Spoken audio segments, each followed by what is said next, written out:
Hey guys, welcome back to my channel. Today in this video, I'm going to be showing you my salamanders. Charmander is my spotted salamander, and then Bulbasaur is my marbled salamander. But before we get started with today's video, be sure to subscribe down below so that you can get more animal videos.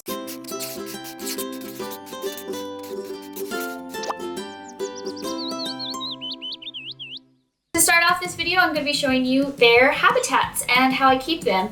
And you're not going to be seeing me handle them too much in this video because I don't pick up my salamanders very often. I go in, I check on them, but I only pick them up if I have to take them out of here, which I will be explaining about in a little bit. But yes, I keep them in these breeder tanks. The substrate is coconut fiber on one side with pebbles on the other side to create a little pool of water for them. They have a piece of log on one side in order to hide underneath there. They do also dig into the soil, and they can do that as well. And then I have a plastic container buried in the soil. This is so that they have an area of soil that is much drier in case they do want to get away from the moisture. The spotted salamander doesn't use this very much. He hardly ever burrows in the soil, but the marble salamander does use it. So now that you've seen their habitat, I'm going to show you how I care for them. About once a week, I get drinking water and fill up this side of their habitat. And this one's empty now. Sometimes a little bit more, usually about that much, nothing that's really too deep because they do spend most of their time in the soil. But I like for them to be able to go over to a pool of water, and then this also does moisturize the soil because it does go that way even with the rocks. But most of the water, as you can see, does pool in this area. And here in El Paso, we actually do have really good quality of water. And I actually use tap water for all of my other animals, including my reptiles. But for my salamanders, they're super sensitive with their skin, and I want them to really have the best. So I use only purified drinking water for them when I'm filling up these containers, or when I'm getting more coconut fiber and putting water into it. I always use purified drinking water just because they are so sensitive. Some people do use tap water for them, and it really depends on where you live of the quality of water that you're going to have.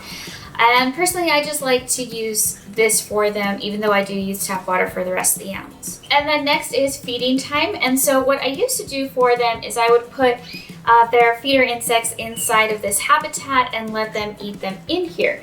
Now that worked just fine for the spotted salamander. Charmander actually eats anything that you put in front of him, so that was no problem with him. However, Bulbasaur, the spotted salamander, this was not really working for him. He started losing weight, and so I came up with a different method of feeding them, and I actually just do it for both of them now. So I'm going to go ahead and show you that. So what I do is I take the salamander out of its habitat and I put it into a plastic container. This could be a critter keeper or just a plastic bin. And then I put down a few dubia roaches, and these are really like the almost newborn dubia roaches. The spotted salamander, he can eat roaches that are a little bit bigger, but they're both, eating roaches that are pretty small. And so this gives them an area to actually hunt their food, and you get to make sure that they are eating everything. As you can see, my marble salamander is pretty thin, so I hope that over time this will help get weight on him.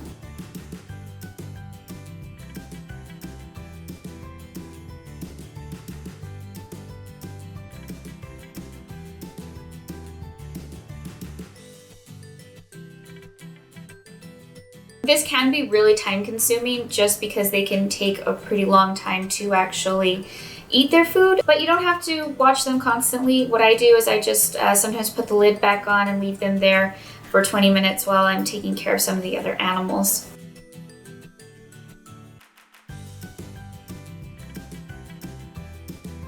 And then to keep their habitat clean, I'll check it over, sometimes find little poop in the soil, toss it out, and that's really it. So there's not really much to these guys. They're really cool pets, and they really don't require too much time. I was actually kind of nervous about getting salamanders because I thought that my house would just be too hot for them. They do require a low temperature, and I didn't think I was going to be able to maintain that type of temperature. So what I did is I got this set up exactly how I would if I had gotten them.